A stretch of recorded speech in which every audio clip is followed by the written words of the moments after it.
Yes, good evening. चलिए, voice ठीक तरह से आ रही है? तो चलिए क्लास को अभी जो है हम लोग शुरू करते हैं।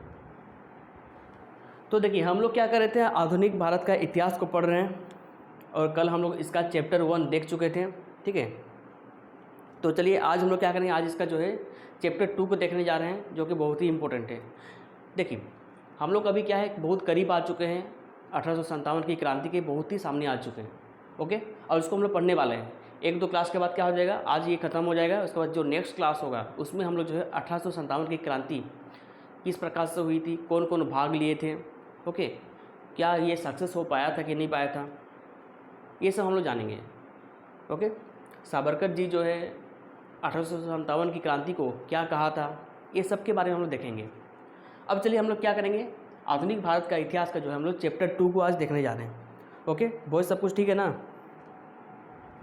तो चलिए शुरू करने वाले हैं अभी हम लोग।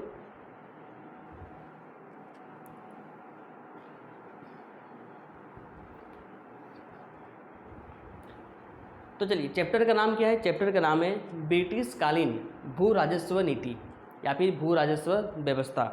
ये आज हम लोग देखने वाले हैं। बहुत ही इंपॉर्टेंट टॉपिक है, इसलिए इसको देखेंगे।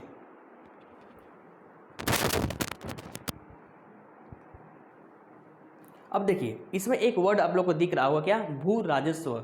भू राजस्व का मतलब क्या होता है?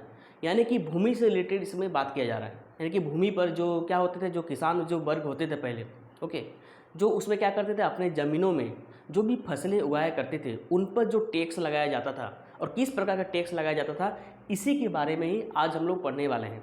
ओके, तो चैप्टर का नाम क्या है? चैप्टर का नाम है ब्रिटिश काल में भू राजस्व व्यवस्था। यानी कि ब्रिटिश के काल में किस प्रकार से भूमि का राजस्व प्राप्त किया जाता था, यानी कि भूमि से किसानों का जो भूमि हुआ करता था उस पर टैक्स कैसे लगाया जाता था, कितना लगाया जाता था, या फिर बोल सकते हैं कि उस ज़मीन पर जहाँ पर फसलें उगाई जाती थी वहाँ का प्रधान कौन हुआ करता था, क्या किसान हुआ करते थे या फिर ज़मींदार हुआ करते थे या फिर उस जगह के गाँव हुआ करता था। इसके बारे में हम लोग देखेंगे, एक एक करके हम लोग देखेंगे। बात के लिए तो चलिए अभी हम लोग क्या करते हैं, क्लास को शुरू करते हैं। कुछ भी डाउट होगा तो तुरंत पूछिएगा। ओके, तो चलिए शुरू किया जाए। तो देखिए, इससे पहले देखिए यहाँ पर सब कुछ लिखा गया है, सब कुछ पीडीएफ में आप लोगों को प्रोवाइड हो जाएगा, तो इसका टेंशन नहीं है। बस मेरा बातों को ध्यान से सुनिएगा, सब कुछ क्लियर हो जाएगा। हम अभी क्या क्या बोलने जा रहे हैं सब कुछ यहाँ पे लिखा हुआ है, बस आपको ध्यान से बातों को सुनना है। बात क्लियर? अब देखिए, हम पहले ही आपको पहले ही बता चुके हैं कि 1764 में, ठीक है, 1764 में क्या हुआ था, किसी को पता है? तो 1764 में क्या हुआ था, इसमें जो है बक्सर का युद्ध हुआ था। किसका युद्ध हुआ था? बक्सर का युद्ध। तो भाई बताओ कि बक्सर का युद्ध में कौन कौन जो है लड़ाई कर रहे थे? तो आप लोगों को पता है कि एक साइड में कौन था, तो एक साइड में था अंग्रेज़ों की सेना और दूसरे साइड में कौन था? दूसरे साइड में था अवध का शासक। कौन था अवध का शासक उस वक्त? तो उस वक्त जो था अवध का शासक का नाम था शुजा-उद-दौला। ठीक है, फिर कौन था? बंगाल का शासक, बंगाल का नवाब बोल सकते हैं। तो बंगाल का नवाब कौन था? तो बंगाल का नवाब था मीर कासिम, लेकिन उसको हटा दिया गया था। ओके, उसको अंग्रेज हटा दिया था, इस कारण वो विद्रोह कर दिया था। फिर दिल्ली का राजा या फिर मुग़ल सल्तनत का जो राजा था कौन था? शाह आलम द्वितीय।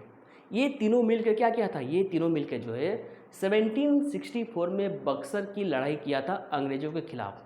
लेकिन क्या होता है, लेकिन अंग्रेज़ों की सेना जो था इन तीनों के सम्मिलित सेना को क्या कर दिया था? हरा दिया था। बात क्लियर? हराने के बाद क्या होता है? हराने के बाद जो है 1765 में कब हुआ था? 1765 में क्या हुआ था? 1765 में जो है इलाहाबाद की संधि हुआ था। क्या हुआ था? इलाहाबाद का संधि हुआ था। तो इलाहाबाद के संधि के तहत क्या हुआ?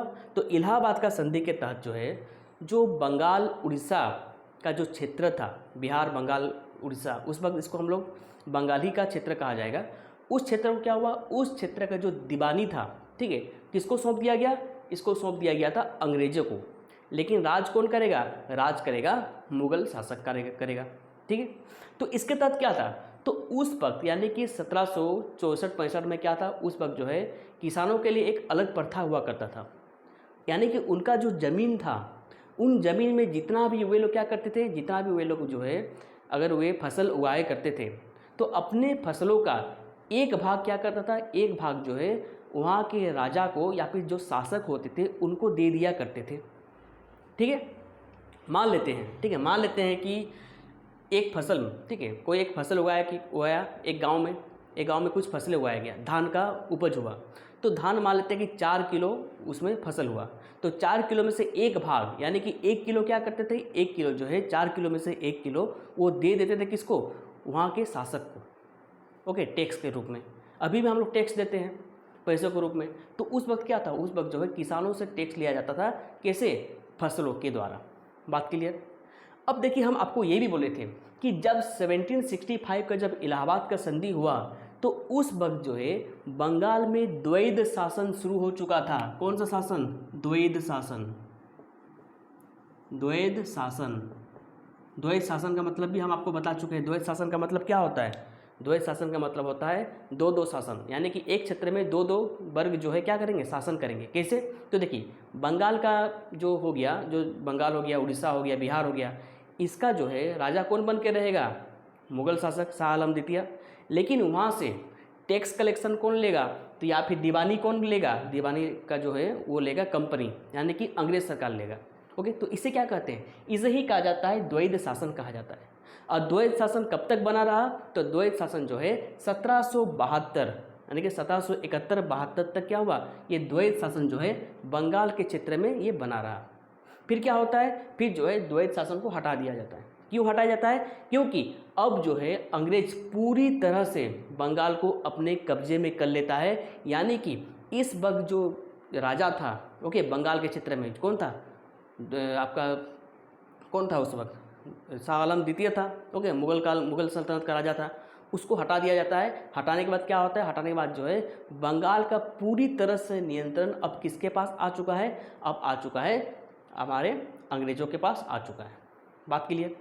तो यहाँ तक हम आपको बता चुके हैं, क्या बताएं, यहाँ तक हम बताएं कि इस समय तक यानी कि 1772 तक, यानी कि 1771-72 तक क्या था, इस वक्त जो था, जो किसान जितना भी फसल उगाते थे उसमें क्या होता है, उसमें से जो है एक भाग किसको देते थे, तो इसमें से एक भाग दे दिया जाता था, राजा को दे दिया जाता था। तो यही प्रोसेस क्या होता है, यही चीज़ का प्रोसेस जो है अंग्रेज भी 1771 तक क्या करने लगे, ऐसे ही व्यवस्था को चलाने लगे। ओके, 1771 तक जो भी व्यवस्था था, जिस प्रकार से किसान लोग जो था जैसे टैक्स दिया देते थे वैसे ही टैक्स देते थे उस वक्त। लेकिन 1771 के बाद क्या हुआ, तो 1771 के बाद क्या हुआ, अब जो है, अब क्या हो रहा था, अब जो है कंपनी, जो कंपनी का मतलब जो अंग्रेज था वो पूरी तरह से भारत में कब्जा करना चाहते थे। तो अगर कब्जा करेंगे तो क्या होना चाहिए, उसके पास क्या होना पड़ेगा, उसके पास सेना होना पड़ेगा, सिपाही होगा। अगर सिपाही होगा तो उसको तो वेतन देना पड़ेगा, वेतन देना पड़ेगा। ओके, फिर गोला बारूद का भी पैसा लगेगा। तो ये पैसा वो लोग कहाँ से लाएंगे, कहाँ से लाएंगे। तो इसके लिए क्या होता है, इसके लिए जो अंग्रेज होता है ये पैसा कमाने के लिए क्या किए, ये पकड़ें, किसानों को पकड़ें। यानी कि उस वक्त के भू राजस्व जो नीति था उसको चेंज कर दिए। चेंज करने का मतलब यानी कि जो पहले किसान लोग जैसे क्या करते थे, एक भाग टैक्स देते थे फसल के रूप में, अब क्या किए, अब जो है अंग्रेज उन पर कुछ ज़्यादा ही टैक्स लगाएं। ओके, ताकि क्या हो सके, ताकि उनसे ओके जो भी फसल के जो देते थे उससे क्या होता है, उसको बेच करके वो पैसा अधिक कमा पाए। ओके, तो इस प्रकार का क्या हो गया, इस प्रकार से जो है अंग्रेज क्या करता है, भारत में 4 प्रकार की भू राजस्व पद्धति को अपनाता है। ओके, अब नया टैक्स लगाएगा भाई, तो नया जो टैक्स लगाएगा तो किस आधार पर लगाएगा, किस डिजाइन से लगाएगा, इसी को हम लोग को पढ़ना है। इसमें से क्या करता है, इसमें से जो है 4 प्रकार को आप लोग को पढ़ना पड़ेगा जो कि इंपॉर्टेंट है। बहुत प्रकार का भू राजस्व नीति वो लोग अपनाया था, लेकिन इंपॉर्टेंट क्या है, इंपॉर्टेंट 4 है। 4 से ही एग्जाम में क्वेश्चन बनेगा, तो इसी 4 को ही पढ़ के जाइएगा। कौन कौन सा, तो पहला हो जाएगा इजारेदारी प्रथा, दूसरा हो जाएगा स्थायी बंदोबस्त, तीसरा हो जाएगा महलबाड़ी और चौथा हो जाएगा रैयतबाड़ी व्यवस्था। ओके, ये चारों क्या है, ये चारों जो है हमारा भू राजस्व पद्धति है। क्या है, ये चारों हम लोग का भू राजस्व पद्धति है। बात क्लियर, यहाँ तक किसी का कुछ डाउट नहीं है, यहाँ तक किसी का कुछ डाउट नहीं है ना।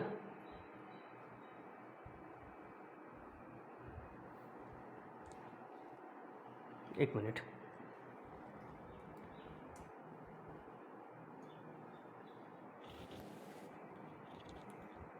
नीचे रैयत बाड़ी लिखा गया है, ठीक है। तो इसको एक बार देख लीजिए।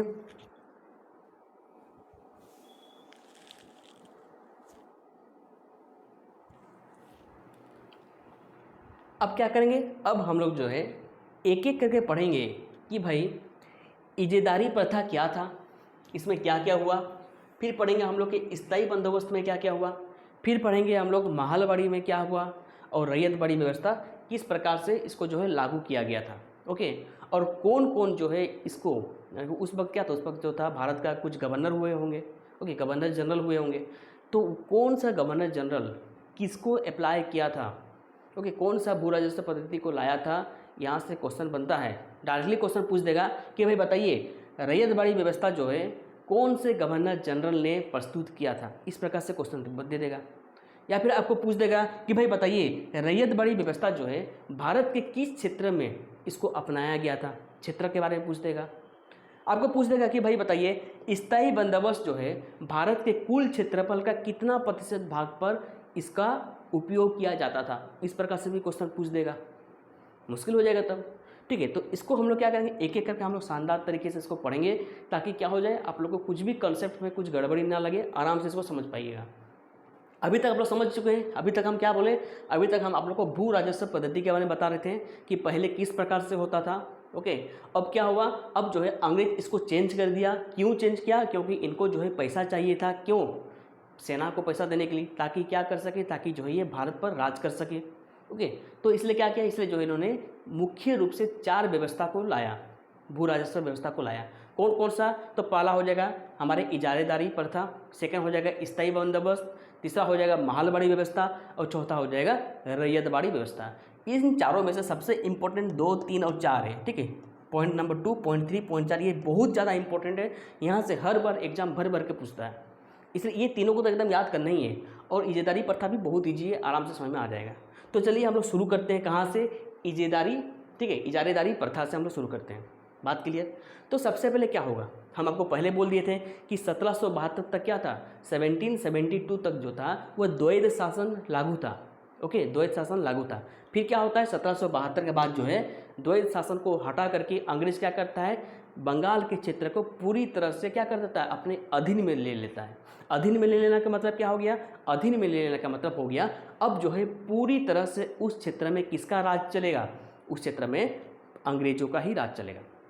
अंग्रेज अपना नियम बनाएंगे, ठीक है। अगर अपना नियम बनाए तो उसको लागू भी कराएगा, वो लागू कराएगा तो जो भी वहाँ उस क्षेत्र में जो भी रहते हैं उसका पालन करना पड़ेगा, नहीं पालन करेगा तो भाई सज़ा मिल सकता है। ओके, तो इस आधार पर हम लोग क्या करेंगे, इजारेदारी प्रथा को पहले पढ़ेंगे। क्यों, क्योंकि ये जो है सबसे पहली बार इसको लाया गया था। ओके, भू राजस्व व्यवस्था का अगर बात किया जाए तो सबसे पहला जो प्रथा था ये भू राजस्व का, तो वो था क्या, इजारेदारी प्रथा था। कौन लाता है, कब लाता है, इसको अभी हम लोग देखेंगे। तो भाई देखिए ध्यान से, क्या था, 1772 में वारेन हेस्टिंग्स, इसको याद करना है। कौन है, वारेन हेस्टिंग्स नाम का कौन था, उस वक्त जो है गवर्नर जनरल हुआ करता था। कहाँ का, बंगाल का। ओके, बंगाल का जो है अंतिम भी बोल सकते हैं गवर्नर जनरल, वो वारेन हेस्टिंग्स था। ओके, जब वो पढ़ाएंगे गवर्नर्स के बारे में तब हम एक एक करके बताएंगे कि भाई भारत का पहला कौन था गवर्नर जनरल, भारत का पहला वायसराय कौन था, वायसराय और गवर्नर जनरल के बीच अंतर क्या होता है, एक एक चीज़ के बारे में हम लोग बात करेंगे, डिस्कस करेंगे। ओके, तो अभी बस देखते हैं कि इजारेदारी प्रथा में क्या होता है कि 1772 में इसको कौन लाया था, वारेन हेस्टिंग्स ने लाया था। ओके, क्या हुआ था, एक नई भू राजस्व पद्धति लागू की थी जिसका नाम क्या था, इजारेदारी प्रथा के नाम से इसे जाना गया। ओके, इस पद्धति को अपनाने का मुख्य उद्देश्य अधिक भू राजस्व वसूल करना था। इस व्यवस्था की मुख्य 2 विशेषता थी। इसमें क्या था, पंचवर्षीय ठेके की व्यवस्था किया गया तथा सबसे अधिक बोली लगाने वाले को भूमि ठेके पर दी जाती थी। अब देखिए ध्यान से इसमें क्या बोला जा रहा है। ओके, यहाँ तक समझ लिए, सब कुछ लिखा हुआ पढ़ लीजिएगा, लेकिन समझने की बात क्या है, अब देखिएगा। आपको पता चल गया कि 1772 में वारेन हेस्टिंग्स ने क्या किया था, इजारेदारी प्रथा को लागू किया था। यहाँ तक सबको बात क्लियर। फिर क्या होता है, क्यों लाया गया, इसलिए लाया गया ताकि क्या हो, ताकि उस क्षेत्र से ज़्यादा टैक्स वसूल किया जाए। उद्देश्य क्या था, उद्देश्य केवल एक ही था, वो क्या था, वो था ज़्यादा से ज़्यादा हम लोग को टैक्स ग्रहण करना है। ज़्यादा टैक्स मिलेगा तो क्या होगा, अंग्रेज सरकार लाभ में रहेंगे। लेकिन नुकसान किसका हो रहा है, नुकसान हो रहा है भारतीय किसानों का हो रहा है। तो इसमें क्या होता है, इसमें जो है वे क्या किए, वे जो है ये पद्धति को लाया था। कौन सा पद्धति, इजारेदारी प्रथा के रूप में। इसमें क्या होता था, इसमें जो है वे लोग बोली लगाते थे। क्या लगाते थे, बोली लगाते थे। कौन, अंग्रेज बोली लगाते थे कि भाई कौन कौन जो है जमींदार बनेगा, हाथ उठाओ, इस प्रकार से बोलते थे। गांव के लोग आते थे वहाँ, उनको भी जमींदार बनना था। ओके, क्योंकि देखिए अब भाई पूरा ज़मीन को अगर हम लोग क्या करेंगे, ज़मींदार को देंगे तो क्या करेगा, ज़मींदार देखेगा। अब वो क्या करेगा, वो टैक्स कलेक्शन करेगा। टैक्स कलेक्शन करने के बाद क्या करेगा, वो जो है अंग्रेज को देगा। यानी कि अंग्रेज कितना चालाक था, ध्यान से सुनिएगा। अंग्रेज जो है ये काम खुद से नहीं करना चाहते थे। अगर वो चाहते तो वो क्या कर सकते थे, वो खुद से भाई टैक्स कलेक्शन कर सकते थे। लेकिन वे जो है खुद से टैक्स कलेक्शन ना करके इसके बदले किसको रखा गया, ज़मींदारों को अपॉइंटमेंट किया गया। और ज़मींदार का काम क्या था, ज़मींदार का काम था कि भाई तुमको किसी भी तरह से क्या करना है, उस ज़मीन से टैक्स वसूलना है। और टैक्स वसूलने के बाद क्या करना है, तुमको कुछ भाग अपने पास रखना है और क्या करना है, बाद बाकी जो है हमको पहुंचा देना है। तो ये बात हो गया। तो इसके लिए क्या होता है, इसके लिए सबसे इम्पोर्टेंट चीज़ होता है, यानी कि इजारेदारी प्रथा में सबसे इम्पोर्टेंट बात ये होता था कि इस प्रथा में प्रत्येक 5 साल में आपको टैक्स जमा करना पड़ता था। कब, 5 साल में। इसलिए इसको पंचवर्षीय ठेका कहा गया। क्या कहा गया, इसको जो है पंचवर्षीय ठेका का मतलब होता है कि वहाँ के जो जमींदार है, ठीक है, कौन जमींदार भाई अपॉइंटमेंट करेगा, और कौन सा जमींदार को अपॉइंटमेंट करेगा ये भी तो हम लोग को जानना है। तो वैसे लोग को जमींदार अपॉइंटमेंट करेगा जो ज़्यादा बोली लगाएगा। ज़्यादा बोली लगाए का मतलब क्या है, यानी कि अंग्रेज को बोलेगा कि भाई हम क्या करेंगे, हम जो है 10 किलो अनाज देंगे। कोई दूसरा बोलेगा कि नहीं हम 12 किलो देंगे। तीसरा बोलेगा नहीं हम जो है 5 वर्ष में आपको 15 किलो का अनाज देंगे। चौथा बोलेगा नहीं हम 20 किलो देंगे। तो जिसका बोली ज़्यादा होगा उसी को क्या करेगा, उसी को जो है ज़मींदार अपॉइंटमेंट करेगा अंग्रेज। वो चाहता ही था ना कि अधिक से अधिक टैक्स वसूला जाए। तो जो ज़मींदार ज़्यादा ऊंची बोली लगाएगा कि हम आपको इतना ज़्यादा दे सकते हैं, तो क्या करेगा, अंग्रेज जो है उसी को अपॉइंट कर देता था एज ए ज़मींदार। बात क्लियर। फिर वो ज़मींदार का काम क्या होता था, तो वो ज़मींदार का काम होता था कि 5 साल में, मान लेते कि एक ज़मीन है, ठीक है, ये ज़मीन है, मान लेते हैं एक ज़मीन है। इस ज़मीन में क्या होगा, इस ज़मीन में जो है खेती किया जाएगा, बहुत सारी फसलें लगाई जाएगी। तो ज़मींदार नोटिस करता था, क्या नोटिस करता था, ये करता था कि भाई 5 साल में, ठीक है, 5 साल के लिए क्या करेगा, वो जो है कोई एक किसान को दे देगा। एक किसान आएगा, बोलेगा कि ज़मींदार बोलेगा कि तुमको हम 5 साल के लिए ये खेत दे रहे हैं, 5 साल में तुम जितना भी कमाएगा उसका ब्यौरा हमको देना है। ठीक है, कि मान लेते हैं कि पहला साल में क्या हुआ, पहला साल में वो मान लेते हैं 2 किलो अनाज उगाया, दूसरा साल में वो 5 किलो उगाया, तीसरा साल में क्या किया, वो 7 किलो उगाया, चौथा साल में 3 किलो उगाया, पाँचवा साल में क्या किया, वो जो है 2 किलो का फसल उगाया। फिर क्या करेगा, फिर जो है वो ज़मींदार देखेगा, क्या करेगा, एवरेज लेगा। किसका, ये सभी को क्या करेगा, जोड़ के 5 से डिवाइड करेगा और क्या करेगा, कुछ एवरेज निकालेगा। मान लेते हैं कि कुछ भी एवरेज निकल गया, मान लेते हैं कि एवरेज कितना निकला, 4 निकला एवरेज। अभी जोड़ करके 5 से डिवाइड नहीं करा, टाइम नहीं है उतना, ठीक है। मान लेते हैं कि क्या करते हैं, 4 निकला। ओके, तो यानी कि अब क्या होगा, अब जो है इस प्रथा के तहत 5 साल में क्या करेगा, 5 साल में वो जो रहेगा, जो भी किसान को जो ज़मीन अलॉट किया गया था, तो वो क्या हुआ, उसका एवरेज 4 किलो निकला। यानी कि वो प्रत्येक साल जो है 4 किलो करके क्या निकाल रहा था, 4 किलो करके वो फसल उपजा रहा था। तो इसी 4 किलो में से क्या लगेगा, इसी 4 किलो में से किसान को टैक्स देना पड़ेगा।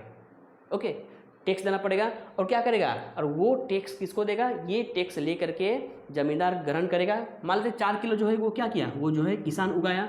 4 किलो में से क्या होता है, 4 किलो में से 2 किलो, ठीक है, 2 किलो कौन ले लिया, ज़मींदार ले लिया। ओके, 2 किलो ज़मींदार ले लेता है और 2 किलो लेने के बाद क्या करेगा, वो जो है 2 किलो में से कुछ दे देगा, किसको, अंग्रेज को दे देगा और अपने पास कुछ रखेगा। यानी कि कुछ रखेगा मतलब क्या है, वो जो है इसमें से 90% क्या करेगा, 90% वो अंग्रेज को दे देगा और 10% क्या करेगा, अपने पास रखेगा। तो इस व्यवस्था में ये होता था। बात क्लियर, यहाँ तक बात क्लियर हो गया ना।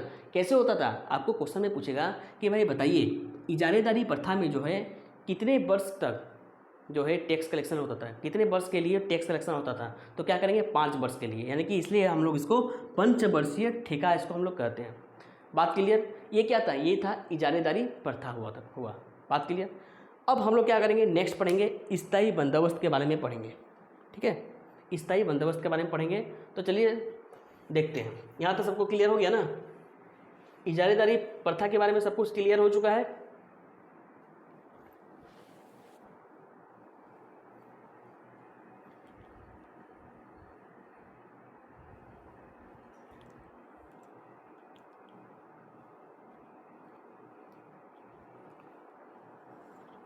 अब देखते हैं हम लोग स्थायी बंदोबस्त। ठीक है, तो देखिए शुरू करते हैं। अब देखिए स्थायी बंदोबस्त को हम लोग क्या करते हैं, इस्तेमालदारी भी इसको करते हैं, लेकिन यहाँ से क्वेश्चन नहीं पूछेगा, इसी को पूछेगा, इसको याद करके रखिएगा। क्या बोलते हैं, स्थायी बंदोबस्त। तो आपको एग्जाम में पूछेगा, बहुत क्वेश्चन पूछा गया है इससे। ठीक है, इसमें से बहुत क्वेश्चन पूछा गया है। आपको पूछ देगा कि भाई बताइए स्थायी बंदोबस्त जो है किसने लागू किया था। तो हम लोग क्या बोलेंगे, हम लोग बोलेंगे कॉर्नवालिस ने किया था। कौन किया था, कॉर्नवालिस ने किया था। कौन से क्षेत्र में किया था, तो हम लोग कहेंगे बंगाल के क्षेत्र में। ठीक है, बंगाल के क्षेत्र में, यानी कि अब का जो बंगाल हो गया, बिहार, झारखंड, उड़ीसा, ओके, और यूपी का कुछ जो एरिया था, उस क्षेत्र को हम लोग क्या करते हैं, उस क्षेत्र को हम लोग कहते हैं बंगाल का क्षेत्र कहते हैं। इसको लागू कब किया गया, तो इसको लागू यानी कि स्थायी बंदोबस्त को लागू किया गया था 1793 में लागू किया गया था। बात क्लियर। अब देखिए इसमें क्या होता है, इस व्यवस्था के तहत ब्रिटिश भारत के कुल क्षेत्रफल का लगभग 19% भाग पर लागू था। इसको ध्यान से सुनिएगा, बहुत इंपॉर्टेंट है। क्या बोला जा रहा है कि भारत का जितना भी क्षेत्रफल था, ओके, तो उस क्षेत्रफल का 19% क्षेत्र में, 19% क्षेत्र में क्या था, ये पद्धति लागू था, यानी कि स्थायी बंदोबस्त जो है इसको लागू किया गया था। बात क्लियर यहाँ तक। तो इस पॉइंट को याद रखिएगा कि 19% भाग पर क्या था, 19% भाग पर स्थायी बंदोबस्त का जो कानून था, जो व्यवस्था था, जो भू राजस्व नीति था, ये क्या था, ये लागू था। अब हम लोग ये जानेंगे कि इसमें होता क्या था। तो देखिए इसके तहत जो होता है, जमींदारों को भूमि का स्थायी मालिक बना दिया गया, यानी कि जितना भी भूमि था, किसानों को भी भूमि होगा और भी अन्य लोगों का भूमि होगा, तो उन सभी लोगों को, उन सभी किसानों को क्या किया गया, उन सभी किसानों को अपने ज़मीन से बेदखल करके क्या किया गया, जमींदारों को, जो भी उस वक्त के जो जमींदार हुआ करते थे, बड़े बड़े जमींदार या फिर छोटे छोटे जो जमींदार होते थे, उनको क्या किया गया, उनको जो है ज़मीनों का, जो भी ज़मीन था उसका क्या किया गया, उसका जो है स्थायी मालिक अपॉइंटमेंट कर दिया गया। स्थायी मालिक का मतलब क्या होता है, स्थायी मालिक का मतलब होता है कि अब उस ज़मीनों में, ठीक है, उस ज़मीन पर पूरी तरह से अधिकार किसका है, तो पूरी तरह से अधिकार जो है उन जमींदारों का है जिनको ये भूमि आवंटित किया गया था। इसका मतलब अब ये है कि ये जो जमींदार थे, ये वंशावली, ठीक है, वंशावली का मतलब समझ रहे हैं कि क्या होता है कि एक के बाद जो एक पीढ़ी जो आता रहता है, मान लीजिए कि बाप जमींदार है तो उसका बेटा जमींदार होगा, फिर उसका बेटा जमींदार होगा, इसे कहते हैं पीढ़ी वाला। ठीक है, पीढ़ी दर जमींदार उसको कह सकते हैं। तो क्या होता है कि स्थायी मालिक होने के नाते क्या होता था, उनका जितना भी पीढ़ी होगा वे सभी क्या होंगे, वे सभी जो है जमींदार कहलाएंगे। ठीक है, यहाँ तक बात क्लियर हो गया। अब क्या था, अब ये जमींदार का काम क्या था, तो ये जमींदार का काम था कि जो भी किसान थे उसको क्या करेगा, उसको जो है कुछ खेत दे देगा, 1 एकड़ खेत दे देगा, किसी को 5 एकड़ खेत दे देगा, किसी को 10 एकड़ खेत दे देगा, और क्या बोलेगा, और बोलेगा कि तुम भाई क्या करो, 1 साल के लिए यहाँ पर फसल उगाओ। ठीक है, अब क्या करेगा, किसान लोग फसल उगाएगा, तो फसल जो उगाएगा, ठीक है, तो उसमें से क्या होगा, तो देखिए जमींदारों को किसानों से वसूल किए गए भू राजस्व की कुल रकम का 10/11 भाग कंपनी को देना था। यानी कि मान लेते, अब ध्यान से सुनिएगा, ठीक है, अब ध्यान से सुनिएगा क्या होता था, जितना भी मतलब किसान लोग फसल उगाया, तो उसमें से क्या था, उसमें से जो है कुछ भाग क्या करते थे, कुछ भाग जो है जमींदार अपने पास रख लेते थे, आधा आधा 50-50, भाई तुम काम कर रहे हो तो तुम 50 रखो, मेरा ज़मीन है तो हमको 50 देना है तुमको। ओके, इस बात से वो लोग क्या हो गया, बात मान लिया, किसानों को दे दिया ज़मीन कि तुमको क्या करना है, तुमको जो है इसमें, ठीक है, इस क्षेत्र में क्या करना है, तुमको खेती करना है। खेती करने के बाद क्या होगा, जितना भी फसल तुमको मिलेगा, जितना भी फसल तुम उपजाएगा, तो उसका 50% क्या करना है भाई, तुमको हमको देना है।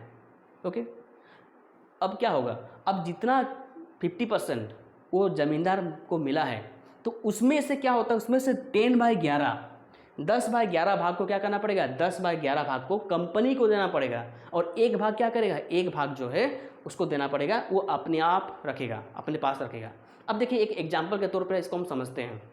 जैसे मान लेते हैं, ठीक है, मान लेते हैं क्या हुआ कि भाई किसान, ठीक है, किसान जो है, किसान क्या किया, किसान जो है अपने खेत से 22 किलो धान का उपज किया। ओके, उस पर मान लेते हैं, मानने में क्या है 22 किलो तो बहुत कम है, लेकिन हम लोग मान लेते हैं अच्छे से जानकारी के लिए। जमींदार क्या किया था, इस किसान को खेत दिया था और बोला था कि तुम जितना भी कमाएगा तो उसका आधा हमको दे देना भाई। ओके, तो किसान कितना उगाया, 22 किलो उगाया, तो उसका आधा कितना होता है, तो 11 किलो होता है। ठीक है, कितना किलो होता है, 11 किलो। तो 11 किलो किसको देगा, जमींदार को देगा। ठीक है, जमींदार को देगा। अब जमींदार क्या करेगा, जमींदार के पास तो 11 किलो है, तो 11 किलो वो अपने पास रखेगा क्या, नहीं रखेगा। अगर रख लिया तो क्या करेगा, अंग्रेज इसको लात मार कर भगाएगा कि तुमको जमींदार नहीं बनना है, भागो तुम, हम अलग को अपॉइंट करेंगे।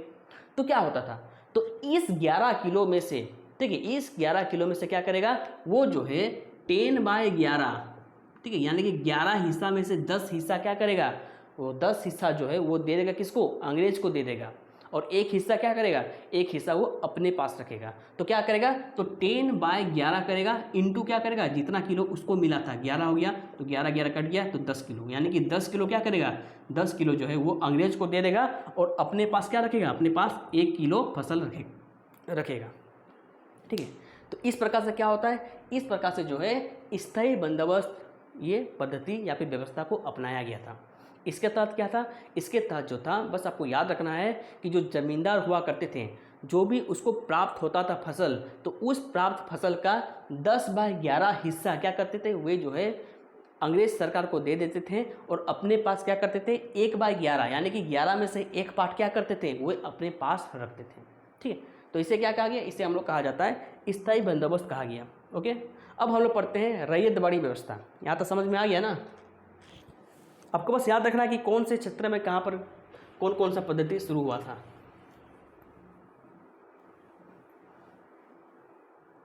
देखिए, अगर आपको पूछा जाए, ध्यान से सुनिएगा, अगर आपको पूछा जाए कि स्थायी व्यवस्था, ठीक है, स्थायी बंदोबस्त का जो व्यवस्था है वो किस क्षेत्र में लागू हुआ था, तो क्या कहेंगे हम लोग कहेंगे बंगाल के क्षेत्र में।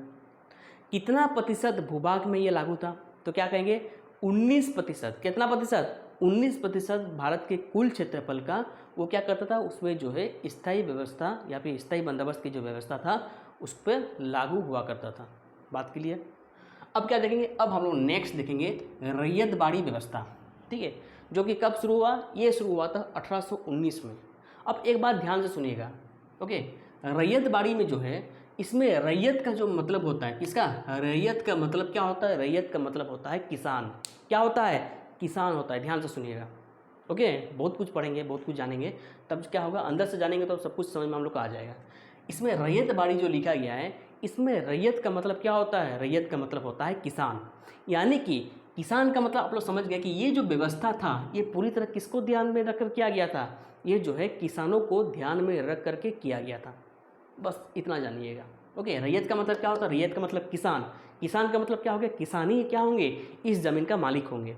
पहले क्या था, स्थायी बंदोबस्त में क्या था, स्थायी बंदोबस्त में जो था जमींदार जमीन का मालिक हुआ करता था। लेकिन रैयतबाड़ी व्यवस्था में क्या होगा, इसमें जो है किसान लोग जो होंगे वो क्या रहेंगे, वे जो है ज़मीन का मालिक रहेंगे। बस इतना ही फर्क है। ओके, लेकिन इसमें क्या क्या फ़र्क है, क्या क्या अलग अलग चीज़ें, इसको अभी हम लोग देखते हैं। तो चलिए देखा जाए। देखिए, इस व्यवस्था को थॉमस मुनरो और कैप्टन रीड ने दक्षिण भारत के क्षेत्र में लागू करवाया। बहुत ध्यान से सुनिएगा, तभी समझ में आएगा। ओके, हम आपको पहले बोले थे कि कुछ कुछ जो पॉइंट है उसको याद करना जरूरी है और ये डायरेक्टली क्वेश्चन में आएगा। हो सकता है कि आप लोग को ये साल ना पूछे, लेकिन कौन लागू कराया था और कौन से क्षेत्र में इसको लागू हुआ था, ये क्वेश्चन एकदम आएगा। ओके, तो क्या था, इस व्यवस्था को थॉमस मुनरो, ठीक है, कौन था, थॉमस मुनरो और कैप्टन रीड ने दक्षिण भारत के क्षेत्र में, दक्षिण भारत के क्षेत्र मतलब कर्नाटक हो गया, तमिलनाडु हो गया, महाराष्ट्र के कुछ क्षेत्र होंगे, ओके, केरल हो गया, ये सभी भूभाग में क्या था, इस सभी भूभाग में जो है रैयतबाड़ी व्यवस्था को शुरू किया गया था। बात क्लियर, यहाँ तक बात क्लियर हो चुका है। अब देखिए, इस व्यवस्था में क्या था, भू राजस्व की इस व्यवस्था में सरकार ने रैयतों, रैयत का मतलब क्या है, रैयत का मतलब होता है किसान। अभी हम बोल दिए थे, किसान को क्या किया, किसान से सीधा बंदोबस्त किया। मतलब अब देखिए, पहले क्या था, इससे पहले क्या पढ़े थे, स्थायी बंदोबस्त। स्थायी बंदोबस्त में क्या होता था, जमींदार लोग जो हैं वो ठेके में देते थे किसको, किसानों को। किसान लोग क्या करता था, किसान लोग जो है अपने प्राप्त फसलों का कुछ हिस्सा जमींदार को देते थे, और फिर जमींदार क्या करते थे, जमींदार कुछ पैसा रख करके वो देते थे अंग्रेजों को। तो बहुत लंबा चौड़ा चेन हो जा रहा था। तो अंग्रेज सरकार ने सोचा कि क्यों ना हम लोग डायरेक्टली किसानों से ही ले लें, जमींदार जो बीच में है उसको भगाओ, क्योंकि ये भी तो अपना पास कुछ पैसा रख रहा है। तो हम लोग क्या करेंगे, हम लोग जो है किसान से डायरेक्ट दोस्ती करेंगे और किसान को बोलेंगे कि तुम जितना पैसा कमाता है, जितना भी फसल उगाता है, तुम क्या करना है, तुमको जो है डायरेक्टली अंग्रेज सरकार को आकर के देना पड़ेगा। तो इससे क्या होगा, इससे जो जमींदार जो था, जो बीच में एक हिस्सा ले रहा था, उसका क्या ले लेगा, उसका बचत हो जाएगा। और वो कौन ले लेगा, वो अंग्रेज ले लेगा। तो अंग्रेज का और ज़्यादा फायदा। तो ये सोच कर क्या हुआ, ये सोच कर थॉमस मुनरो और कैप्टन रीड ने दक्षिण भारत के इलाके में क्या किया, डायरेक्टली किसानों के साथ दोस्ती कर लिया। और क्या बोला, और बोला कि भाई तुमको क्या करेंगे, तुमको जो है हम लोग भूमि का मालिक बना दे रहे हैं। क्या कर रहे हैं, तुमको हम लोग भूमि का मालिक बना रहे हैं, और क्या करना है, और तुम लोग को जो भी लगान तुम लोग को देना है, वो क्या करना है, उसको जो है तुम लोग हम लोग के पास आकर डायरेक्टली तुमको जमा करना है। बस ये चीज़ बोल दिया। तो इसमें वो लोग भी खुश हो गया, क्योंकि उसमें जो है लोग को क्या हो रहा है, ज़मींदार को पैसा नहीं देना पड़ रहा है, क्योंकि ज़मींदार लोग जो है क्या करते थे, उन पर बहुत ज़्यादा शोषण करते थे। ओके, तो इस बात पे वे किसान भी बहुत खुश थे कि चलो भाई कम से कम ज़मींदार के हाथ से तो बच गए, अंग्रेज को दे देंगे, हम लोग कुछ भी कमाएंगे, अंग्रेज को आधा दे देंगे, तो इसमें हम लोग को भी अच्छा फ़ायदा हुआ।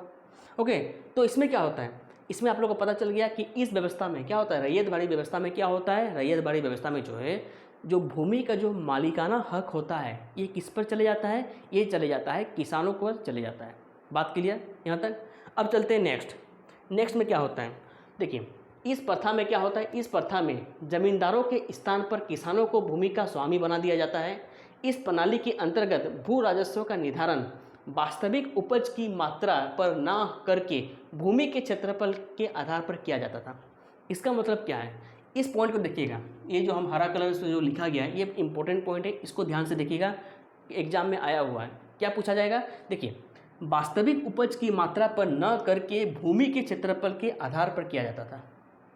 मान लेते हैं कि अंग्रेज क्या किया, अंग्रेज जो है एक किसान को कुछ ज़मीन दे दिया, उस ज़मीन में क्या हुआ, उस ज़मीन पर जो है किसान अपना फसल उगाया।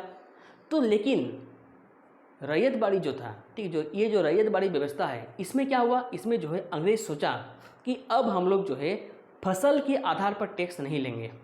ओके, फसल के आधार पर टैक्स नहीं लेंगे, अब हम लोग क्या करेंगे, जो भूमि जितना बड़ा है, भूमि का क्षेत्रफल देख करके हम लोग टैक्स लेंगे। अगर कोई किसान को ज़्यादा भूमि दिया गया है तो उसको क्या करना पड़ेगा, उसको जो है ज़्यादा टैक्स देना पड़ेगा।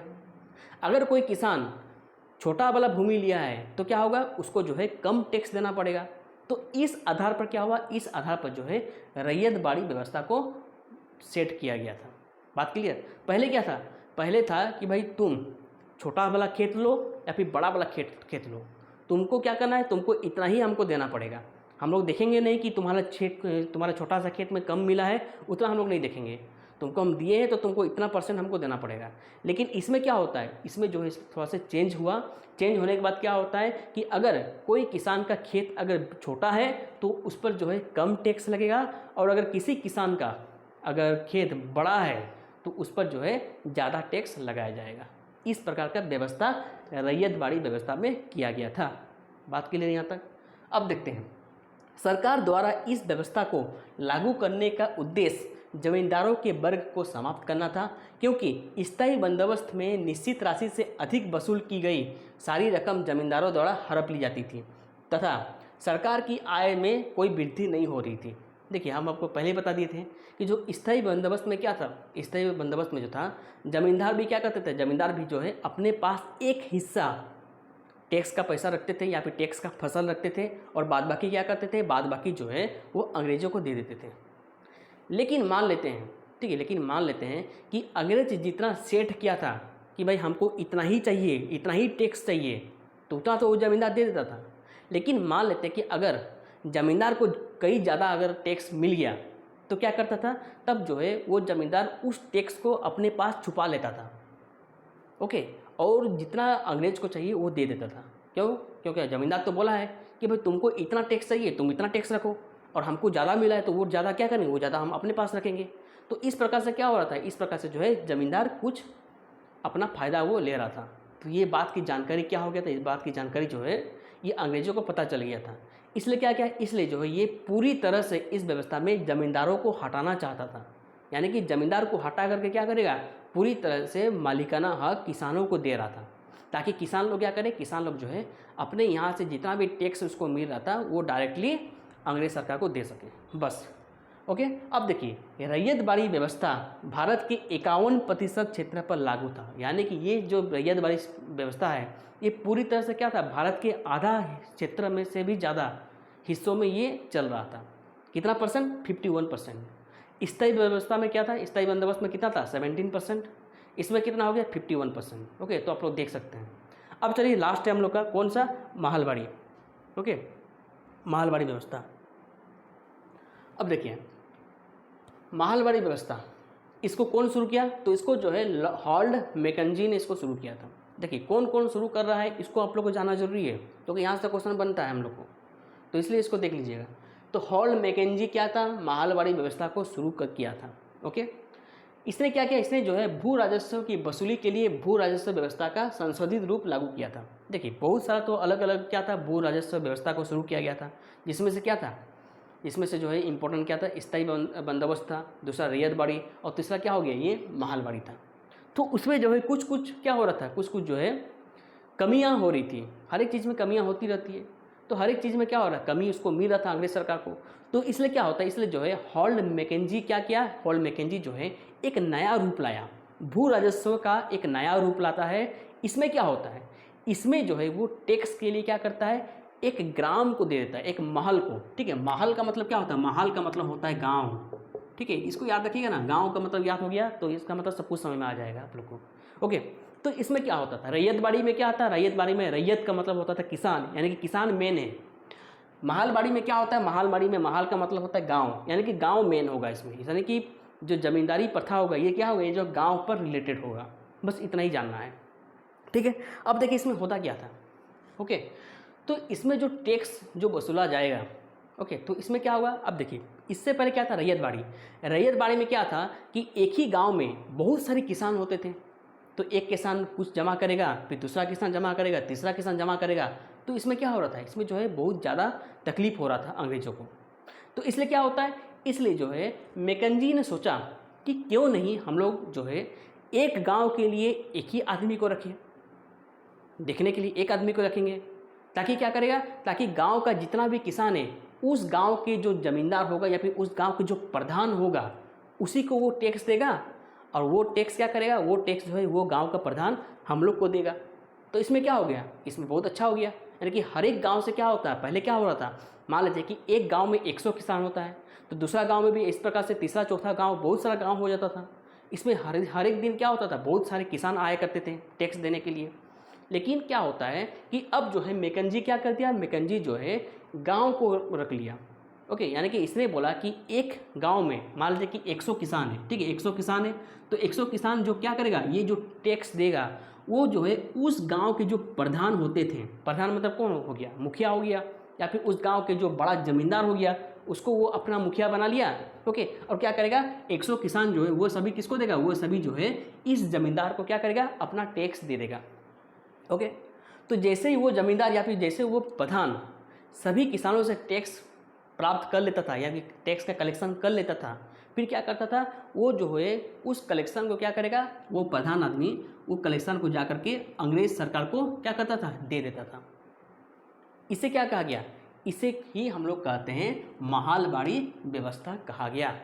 बात क्लियर, तो इसमें भी यही सब चीज़ लिखा गया है, कुछ भी नहीं है। ओके, देखिए क्या लिखा गया है कि हॉल्ड मैकेंजी ने भू राजस्व की वसूली के लिए भू राजस्व व्यवस्था का संशोधित रूप लागू किया, जिसे महलबाड़ी व्यवस्था कहा गया। ये व्यवस्था भारत के मध्य प्रांत मतलब क्या हो गया, यानी कि वेस्ट इंडिया की तरफ, वेस्ट इंडिया के मतलब यानी कि पंजाब हो गया, हरियाणा हो गया, उस क्षेत्र में इसको लागू किया गया था। ओके, तथा इस व्यवस्था के अंतर्गत 30% भूभाग पर ये व्यवस्था को लागू किया गया था। याद कीजिएगा, स्थायी बंदोबस्त में कितना था, 17%। ओके, रैयतबाड़ी में कितना था, 51%। महलबाड़ी में कितना हो जाएगा, 30%। इसको याद रखना है कि यानी कि महालवाड़ी व्यवस्था जो है ये भारत के कुल क्षेत्रफल का 30% क्षेत्र में ये व्यवस्था को लागू किया गया था। बात क्लियर। इस व्यवस्था में भू राजस्व का बंदोबस्त एक पूरे गांव या महाल, गांव को क्या कहते हैं, गांव को ही महाल कहते हैं, में जमींदारों या उन प्रधानों के साथ किया गया जो सामूहिक रूप से पूरे गांव के प्रमुख होने का दावा करते थे।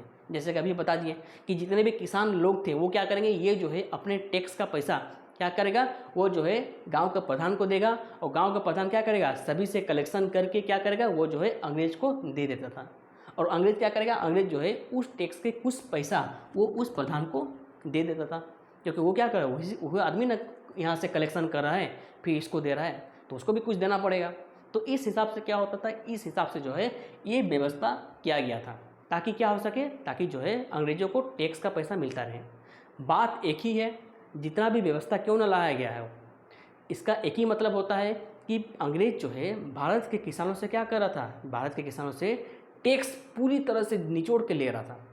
इसमें फ़ायदा तो ज़मींदार लोग को और अंग्रेज़ों को हो रहा था, लेकिन भारत के जो किसान वर्ग थे ये जो है टैक्स के तले मरते जा रहे थे।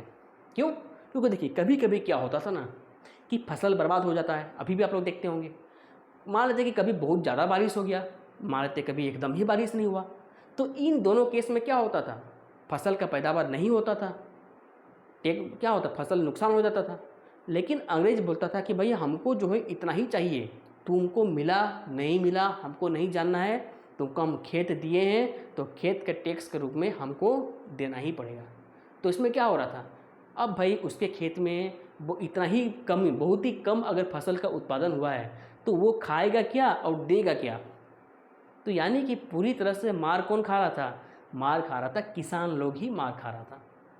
ओके, तो ये क्या था, ये जो है हम लोग इस व्यवस्था को यानी कि जो भूमि राजस्व का जो व्यवस्था है इसको हम लोग पढ़ चुके हैं। ओके सर, आप लोग समझ में आ चुका होगा। इसका PDF आप लोग को मिल जाएगा, इसको देख लीजिएगा एक बार। बस जो जो बताया है सब कुछ यहीं पे लिखा गया है, इसको बस थोड़ा सा एक बार ध्यान से पढ़ लीजिएगा तो सब कुछ क्लियर हो जाएगा। अब क्या करेंगे, अब जो है हम लोग नेक्स्ट क्लास में 1857 की क्रांति को हम लोग शुरू करेंगे। देखिए जो हम लोग जो है इसको बीच में भी हम पढ़ा सकते थे और डायरेक्टली हम 1857 की क्रांति भी हम ला सकते थे, लेकिन ये सब इम्पोर्टेंट है, इसको जानना बहुत ज़रूरी है। ओके, तो इसलिए हम 1857 की क्रांति से पहले ये सब चीज़ को हम पढ़ा दिए। ओके, तो चलिए आज के लिए हम लोग इतना ही रखते हैं, फिर मिलते हैं नेक्स्ट क्लास में। सभी का धन्यवाद, जय हिंद।